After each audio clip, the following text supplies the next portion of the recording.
ಎಲ್ಲರಿಗೂ ಲೈವ್ ಮೀಡಿಯಾದ ಹೊಸ ವಿಡಿಯೋಗೆ ಸ್ವಾಗತ.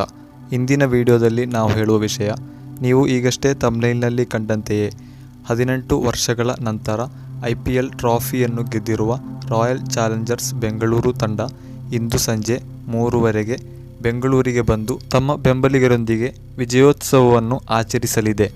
RCBಯು ತನ್ನ ಇನ್ಸ್ಟಾಗ್ರಾಮ್ ಪೇಜ್ನ ಮೂಲಕ ಇದನ್ನು ಪ್ರಕಟಿಸಿದೆ. ವಿಧಾನಸೌಧದಿಂದ ಪ್ರಾರಂಭಿಸಿ ಚಿನ್ನಸ್ವಾಮಿಯವರೆಗೂ RCBಯ ಎಲ್ಲ ಕ್ರಿಕೆಟಿಗರು ಬಸ್ ಮೇಲೆ ಕುಳಿತು ತಮ್ಮ ಅಭಿಮಾನಿಗಳಿಗೆ ಕೃತಜ್ಞತೆಯನ್ನು ಸಲ್ಲಿಸುತ್ತಾರೆ. ಇವರನ್ನು ಸ್ವಾಗತಿಸಲು ಕರ್ನಾಟಕ ಸರ್ಕಾರವು ಇದೀಗಾಗಲೇ ಸಜ್ಜಾಗುತ್ತಿದೆ. DK ಶಿವಕುಮಾರ್ ರವರು ಹಾಕಿದಂತಹ ಈ ವಿಡಿಯೋ ನಿಮಗೆಲ್ಲರಿಗೂ ಕೂಡ ಕಂಡಿರಬಹುದು. DK ಶಿವಕುಮಾರ್ ರವರು RCB ಫೈನಲ್ಗೆ ತಲುಪಿದ ನಂತರ RCBಯ ಕುರಿತು ಬಹಳ ಅಭಿಮಾನವಿದೆ, ನೀವು ಕರ್ನಾಟಕವನ್ನು ಪ್ರತಿನಿಧಿಸುತ್ತಿದ್ದೀರಿ, ನೀವು ಗೆದ್ದು ಬೆಂಗಳೂರಿಗೆ ಬನ್ನಿ, ನಿಮ್ಮನ್ನು ನಾವು ಅದ್ಧೂರಿಯಾಗಿಯೇ ಸ್ವೀಕರಿಸುತ್ತೇವೆ, ಕರ್ನಾಟಕ ರಾಜ್ಯ ಸರ್ಕಾರವು ನಿಮ್ಮೊಂದಿಗಿದೆ, ಅದೇ ರೀತಿ ಇಡೀ ಕರ್ನಾಟಕದ ಜನರು ನಿಮ್ಮೊಂದಿಗಿದ್ದಾರೆ ಎಂಬ ಹೇಳಿಕೆಯನ್ನು ನೀಡಿದ್ದರು. ಅವರ ಹೇಳಿಕೆಯಂತೆ ರಾಯಲ್ ಚಾಲೆಂಜರ್ಸ್ ಬೆಂಗಳೂರು ತಂಡ ನಿನ್ನೆ ಅಹಮದಾಬಾದ್ನಲ್ಲಿ ನಡೆದ ಫೈನಲ್ ಪಂದ್ಯದಲ್ಲಿ ಕಿಂಗ್ಸ್ 11 ಪಂಜಾಬ್ನೊಂದಿಗೆ ಬಹಳ ಅದ್ಭುತಕರವಾಗಿ ಗೆದ್ದು ಇದೀಗ ಕರ್ನಾಟಕಕ್ಕೆ ತಲುಪಿದ್ದಾರೆ. ಇಂದು ಸಂಜೆ ವಿಧಾನಸೌಧದಲ್ಲಿ ಮುಖ್ಯಮಂತ್ರಿಗಳು ಹಾಗೂ ಉಪಮುಖ್ಯಮಂತ್ರಿಗಳನ್ನು RCBಯ ಕ್ರಿಕೆಟ್ ತಂಡದ ಎಲ್ಲ ಆಟಗಾರರು ಭೇಟಿಯಾಗಿ ಕೃತಜ್ಞತೆಗಳನ್ನು ಸಲ್ಲಿಸಿ ನಂತರ ವಿಧಾನಸೌಧದ ಹೊರಗಡೆಯಿಂದ ಬಸ್ ಮೂಲಕ ತಮ್ಮ ಅಭಿಮಾನಿಗಳಿಗೆ ಕೃತಜ್ಞತೆಗಳನ್ನು ತಿಳಿಸುತ್ತಾ ಚಿನ್ನಸ್ವಾಮಿ ಕ್ರಿಕೆಟ್ ಸ್ಟೇಡಿಯಂವರೆಗೆ ಜಾಥಾವನ್ನು ನಡೆಸುತ್ತಾರೆ. ಆ ಮೆರವಣಿಗೆಗೆ ಕರ್ನಾಟಕದ ದತ್ತು ಪುತ್ರ ಎಂದೇ ಪ್ರಸಿದ್ಧಿ ಪಡೆದಿರುವಂತಹ ಭಾರತದ ಮಾಜಿ ನಾಯಕ ವಿರಾಟ್ ಕೊಹ್ಲಿ ರವರು ನೇತೃತ್ವವನ್ನು ನೀಡಲಿದ್ದಾರೆ. ಅದೇ ರೀತಿ ಈ ಮೆರವಣಿಗೆಯ ಕುರಿತು ಅಥವಾ ಬೆಂಗಳೂರಿನಲ್ಲಿರುವ ಅಭಿಮಾನಿಗಳನ್ನು ಭೇಟಿಯಾಗಲಿದ್ದೇನೆ, ನಾಳೆ ಬೆಂಗಳೂರಿಗೆ ನಾನು ಹೋಗಲಿದ್ದೇನೆ ಎಂದು ಅನೇಕ ಬಾರಿ ನಿನ್ನೆ ನಡೆದ ಫೈನಲ್ ಪಂದ್ಯದ ನಂತರ ವಿರಾಟ್ ಕೊಹ್ಲಿ ರವರು ಮಾಧ್ಯಮಗಳಲ್ಲಿ ಹೇಳಿಕೊಂಡಿದ್ದರು. ಅದೇ ರೀತಿ ವಿರಾಟ್ ಕೊಹ್ಲಿ ರವರೊಂದಿಗೆ ಮಾಜಿ RCBಯ ದಿಗ್ಗಜರಾಗಿದ್ದಂತಹ AB ಡಿವಿಲಿಯರ್ಸ್ ಹಾಗೂ ಕ್ರಿಸ್ ಗೇಲ್ ರವರು ಕೂಡ ಕಾಣಿಸಿಕೊಳ್ಳಲಿರುವ ಎಲ್ಲ ಸಾಧ್ಯತೆಗಳು ಕೂಡ ಇದೆ. ನಿನ್ನೆ ನಡೆದ ಫೈನಲ್ ಪಂದ್ಯವನ್ನು ಕರ್ನಾಟಕದ DCM DK ಶಿವಕುಮಾರ್ ಸರ್ ರವರು TV ಮುಖಾಂತರ ನೋಡುವುದನ್ನು ನಾವೆಲ್ಲರೂ ಕೂಡ ಸಾಮಾಜಿಕ ಜಾಲತಾಣಗಳಲ್ಲಿ ಕಂಡಿದ್ದೇವೆ. ಅದೇ ರೀತಿ ಮುಖ್ಯಮಂತ್ರಿಗಳು ಪ್ರವಾಸದಲ್ಲಿದ್ದರೂ ಕೂಡ ಅದರೆಡೆಗೆ RCBಯ ಪಂದ್ಯವನ್ನು ವೀಕ್ಷಿಸಿದ್ದಾರೆ. IPL ಪ್ರಾರಂಭಿಸಿ 18 ವರ್ಷಗಳಾಗಿದೆ. 5 ಬಾರಿ CSK ಕಪ್ ಗೆದ್ದಿದೆ. ಅದೇ ರೀತಿ ಮುಂಬೈಯೂ ಕೂಡ 5 ಬಾರಿ ಗೆದ್ದಿದೆ. ರಾಜಸ್ಥಾನ, ಹೈದರಾಬಾದ್ನಂತಹ ಟೀಮ್ಗಳು ತಲಾ 1 ಬಾರಿ ಗೆದ್ದಿದೆ. ಆದರೆ ಇಷ್ಟೊಂದು ಬಾರಿ ಗೆದ್ದಂತಹ ಮುಂಬೈ, CSKಗಳಂತಹ ದಿಗ್ಗಜ ಹಾಲಿ ಚಾಂಪಿಯನ್ಸ್ ಟೀಮ್ಗಳು ಗೆದ್ದಾಗ RCB ಫ್ಯಾನ್ಸ್ಗಳು ನಡೆಸಿದಂತಹ ಈ ಒಂದು ಸಂಭ್ರಮಾಚರಣೆಯು ಯಾವುದೇ ರೀತಿಯಲ್ಲೂ ಕೂಡ ನಡೆದಿರಲಿಲ್ಲ. ಇಡೀ ಇತಿಹಾಸದಲ್ಲೇ ಇಂತಹ ಒಂದು ಗೆಲುವು ಅಥವಾ ಈ ಗೆಲುವಿನ ನಂತರದ ಇಂತಹ ಸಡಗರಗಳು. ಅದೇ ರೀತಿ ಜೂನ್ 3ರಂದು ಫೈನಲ್ನಲ್ಲಿ RCBಯು ಕಪ್ ಗೆದ್ದರೆ ಜೂನ್ 4ರಂದು ಇಡೀ ಕರ್ನಾಟಕ ರಜೆ ಘೋಷಿಸಬೇಕೆಂದು ಮಾನ್ಯ ಮುಖ್ಯಮಂತ್ರಿಗಳಿಗೆ RCB ಫ್ಯಾನ್ಸ್ ಲೆಟರನ್ನು ನೀಡಿದ್ದರು. ಮುಖ್ಯಮಂತ್ರಿಗಳು ರಜೆಯನ್ನು ನಿರಾಕರಿಸಿದ್ದಾರೆ.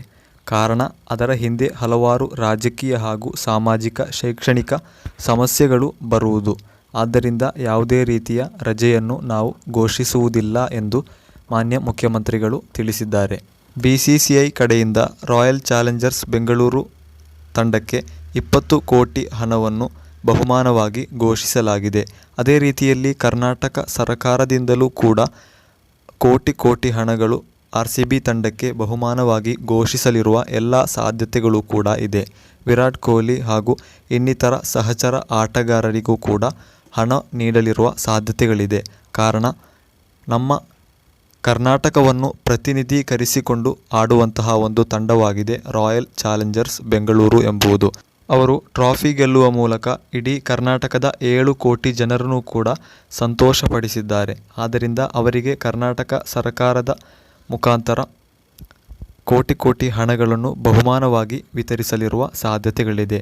ಅದೇ ರೀತಿಯಲ್ಲಿ ಭಾರತವು 2024ರಲ್ಲಿ ಸೌತ್ ಆಫ್ರಿಕಾದೊಂದಿಗೆ T20 ಫೈನಲನ್ನು ಆಡಿದ ಸಂದರ್ಭದಲ್ಲೂ ಕೂಡ ಭಾರತ ಸರ್ಕಾರವು ಭಾರತೀಯ ಆಟಗಾರರಿಗೆ ಅದೆಷ್ಟೋ ಕೋಟಿ ಹಣವನ್ನು ಉಡುಗೊರೆಯಾಗಿ ನೀಡಿದೆ. ಅದೇ ರೀತಿಯಲ್ಲೂ ಕರ್ನಾಟಕ ಸರ್ಕಾರವು RCBಯ ಆಟಗಾರರಿಗೂ ಕೂಡ ಹಣವನ್ನು ನೀಡಲಿರುವ ಸಾಧ್ಯತೆಗಳಿದೆ. ವಿರಾಟ್ ಕೊಹ್ಲಿರವರು ಕರ್ನಾಟಕದ ದತ್ತುಪುತ್ರ ಎಂದು ಪ್ರಖ್ಯಾತಿಯನ್ನು ಪಡೆಯಲಿರುವ ಕಾರಣ ಅವರ ಊರು ಡೆಲ್ಲಿಯಾಗಿದೆ. ಆದರೆ 2008ರಲ್ಲಿ IPL ಪ್ರಾರಂಭವಾದಾಗ ಅವರು ಮೊದಲನೇದಾಗಿ RCBಗೆ ಸೇರಿಕೊಂಡರು. ಅದರ ನಂತರವಿರುವ ಎಲ್ಲ ವರ್ಷಗಳೂ ಕೂಡ 18 ವರ್ಷಗಳು RCBಯಲ್ಲೇ ಅವರು ಆಡಿದ್ದಾರೆ. ಈ ಮೂಲಕ ಏಕೈಕ ಫ್ರ್ಯಾಂಚೈಸಿಯಲ್ಲಿ ಆಡಿದಂತಹ ಒಂದೇ ಒಂದು ಆಟಗಾರ ಎಂಬ ಹೆಗ್ಗಳಿಕೆಗೂ ಕೂಡ ಈ ವಿರಾಟ್ ಕೊಹ್ಲಿರವರು ಪಾತ್ರರಾಗಿದ್ದಾರೆ. ಅದೇ ರೀತಿಯಲ್ಲಿ ಇಡೀ ಜಗತ್ತಿನಲ್ಲೇ ನಂಬರ್ 1 ಬ್ಯಾಟ್ಸ್ಮನ್ ಆಗಿದ್ದಾರೆ ಈ ವಿರಾಟ್ ಕೊಹ್ಲಿರವರು. ಅದೆಷ್ಟೋ ವರ್ಷಗಳು ODI ಫಾರ್ಮ್ಯಾಟ್ನಲ್ಲೂ, ಟೆಸ್ಟ್ ಫಾರ್ಮ್ಯಾಟ್ನಲ್ಲೂ, T20 ಫಾರ್ಮ್ಯಾಟ್ನಲ್ಲೂ ನಂಬರ್ 1 ರ್ಯಾಂಕ್ ಹೋಲ್ಡರ್ ಆಗಿ ವಿರಾಟ್ ಕೊಹ್ಲಿರವರು ಸಾಧನೆಯನ್ನು ಮಾಡಿದ್ದಾರೆ. ಇಷ್ಟೊಂದು ಸಾಧನೆ ಇರುವಂತಹ ಒಂದು ಮಹಾ ವ್ಯಕ್ತಿಯು ನಮ್ಮ ಕರ್ನಾಟಕದ ಟೀಮ್ನಲ್ಲಿ ಇರುವುದು ನಮಗೆ ಹೆಮ್ಮೆ ಪಡುವಂತಹ ಒಂದು ವಿಷಯವಾಗಿದೆ. ಆದ್ದರಿಂದ ವಿರಾಟ್ ಕೊಹ್ಲಿರವರಿಗೆ ಇಡೀ ಜಗತ್ತಿನಲ್ಲೇ ಅತ್ಯಧಿಕ ಫ್ಯಾನ್ಸ್ಗಳು ಇದ್ದಾರೆ. ವಿರಾಟ್ ಕೊಹ್ಲಿರವರು ನಿನ್ನೆ ನಡೆದ IPL ಪಂದ್ಯದ ನಂತರ ನಾನು ವಿದಾಯ ಹೇಳುವವರೆಗೂ RCBಯ ಒಂದು ಪ್ಲೇಯರ್ ಆಗಿಯೇ ಇರುತ್ತೇನೆ, RCBಗೆ ಬೇಕಾಗಿ ಮಾತ್ರ ನಾನು ಆಡುತ್ತೇನೆ ಎಂಬ ಒಂದು ಹೇಳಿಕೆಯನ್ನು ಕೂಡ ನೀಡಿದ್ದಾರೆ. ಈ ಚಿತ್ರದಲ್ಲಿ ಕಾಣುತ್ತಿರುವಂತೆಯೇ AB ಡಿವಿಲಿಯರ್ಸ್ ಹಾಗೂ ಕ್ರಿಸ್ ಗೇಲ್ರವರು ಕೂಡ IPL ಪಂದ್ಯಕ್ಕಾಗಿ ಅವರ ಊರಿನಿಂದ ಬಂದಿದ್ದಾರೆ. AB ಡಿವಿಲಿಯರ್ಸ್ ರವರು ಈ ವರ್ಷ ಮೊದಲೇ RCBಯ ಕುರಿತು ಪ್ರೆಡಿಕ್ಷನನ್ನು ಹಾಕಿದ್ದರು. RCBಯು ಫೈನಲ್ಗೆ ಬರುತ್ತೆ, ಫೈನಲ್ನಲ್ಲಿ ವಿರಾಟ್ ಕೊಹ್ಲಿರವರೊಂದಿಗೆ ನಾನು ಕೂಡ ಕಪ್ ಎತ್ತಲು ಅಲ್ಲಿ ಇರುತ್ತೇನೆ ಎಂಬ ಹೇಳಿಕೆಯನ್ನು ನೀಡಿದ್ದರು. ಅದೇ ರೀತಿಯಲ್ಲಿ ಇದೀಗ RCB ಫೈನಲ್ಗೆ ತಲುಪಿ ಫೈನಲ್ನಲ್ಲೂ ಕಪ್ಪನ್ನು ಗೆದ್ದಿದೆ. AB ಡಿವಿಲಿಯರ್ಸ್ ರವರು ಹಾಗೂ ವಿರಾಟ್ ಕೊಹ್ಲಿರವರು ಒಟ್ಟಿಗೆ ಕಪ್ಪನ್ನು ಎತ್ತಿದ್ದಾರೆ. ಇಂತಹ ಹಲವಾರು ರೋಮಾಂಚನೀಯ ದೃಶ್ಯಗಳಿಗೆ ಈ 18ನೇ IPL ಸೀಸನ್ ಕಾರಣವಾಗಿದೆ. ಇದಕ್ಕಿಂತ ಮುಂಚೆ RCB ತಂಡವು 3 ಬಾರಿ ಫೈನಲ್ಗೆ ತಲುಪಿದ್ದು 3 ಬಾರಿಯೂ ಫೈನಲ್ನಲ್ಲಿ ಸೋಲುಂಡಿತ್ತು. ಆದರೆ 4ನೇ ಬಾರಿ 2025ರಲ್ಲಿ RCBಯು ಫೈನಲ್ಗೆ ತಲುಪಿ ಫೈನಲ್ನಲ್ಲೂ ಕೂಡ ಜಯವನ್ನು ಸಾಧಿಸಿದೆ. ಇದರ ಹಿಂದಿನ ಕಾರಣ ಯಾರೆಂದು ಕೇಳಿದರೆ ದಿನೇಶ್ ಕಾರ್ತಿಕ್ ಎಂಬ ಒಂದು RCBಯ ಫಾರ್ಮ್ಯಾಟ್ ಪ್ಲೇಯರ್ ಆಗಿದ್ದಾರೆ. ಅವರು ಇದೀಗ RCBಯ ಕೋಚ್ ಹಾಗೂ ಮೆಂಟರ್ ಆಗಿದ್ದಾರೆ. ಅವರ ಟೀಮ್ ಸೆಲೆಕ್ಷನ್ ಮತ್ತು ಅವರ ಕೋಚಿಂಗ್ ಆಗಿದೆ RCBಯು ಫೈನಲ್ ಪಂದ್ಯದಲ್ಲೂ ಕೂಡ ಗೆಲ್ಲಲು ಕಾರಣ ಎಂದು RCBಯ ಇಡೀ ಅಭಿಮಾನಿಗಳು ಹೇಳಿಕೊಳ್ಳುತ್ತಿದ್ದಾರೆ. ಅತ್ಯಧಿಕ ಅಭಿಮಾನಿಗಳಿರುವ ಒಂದು ಟೀಮ್ ಎಂಬ ಒಂದು ಹೆಗ್ಗಳಿಕೆಗೂ ಕೂಡ ಈ RCBಯು ಇಂದು ಪಾತ್ರವಾಗಿದೆ. 36 ಹರೆಯದ ವಿರಾಟ್ ಕೊಹ್ಲಿರವರು ಇದೀಗಾಗಲೇ ಟೆಸ್ಟ್ ಕ್ರಿಕೆಟ್ಗೆ ವಿದಾಯವನ್ನು ಘೋಷಿಸಿದ್ದಾರೆ. ಅದೇ ರೀತಿ ODI ಫಾರ್ಮ್ಯಾಟ್ಗೆ 2027ರಲ್ಲಿ ನಡೆಯುವ ವರ್ಲ್ಡ್ ಕಪ್ ನಂತರ ವಿದಾಯವನ್ನು ಘೋಷಿಸಲಿದ್ದಾರೆ. ಅದೇ ರೀತಿಯಲ್ಲಿ 2024ರಲ್ಲಿ ನಡೆದ T20 ವರ್ಲ್ಡ್ ಕಪ್ ಫೈನಲ್ನಲ್ಲಿ ಗೆದ್ದ ನಂತರ ವಿರಾಟ್ ಕೊಹ್ಲಿರವರು ಮತ್ತು ರೋಹಿತ್ ಶರ್ಮಾರವರು ಕೂಡ ವಿದಾಯವನ್ನು ಘೋಷಿಸಿದ್ದರು. ವಿರಾಟ್ ಕೊಹ್ಲಿರವರ ಈ ವಿದಾಯವು RCBಯ ಬೆಂಬಲಿಗರಿಗೆ ನಿರಾಶೆಯನ್ನುಂಟು ಮಾಡಿಸಿದೆ. ಇಷ್ಟು ಹೇಳುತ್ತಾ ಪುಟ್ಟ ವಿಡಿಯೋಗೆ ವಿರಾಮ. ಇಂತಹ RCBಯ ಅಪ್ಡೇಟ್ಗಳು ಲಭಿಸಲು ಬೇಕಾಗಿ ಕೆಳಗೆ ಕಾಣುವಂತಹ ಸಬ್ಸ್ಕ್ರೈಬ್ ಬಟನನ್ನು ಒತ್ತಿ ಹತ್ತಿರದಲ್ಲಿರುವಂತಹ ಬೆಲ್ ಐಕನನ್ನು ಕೂಡ ಹೊಡೆಯಿರಿ.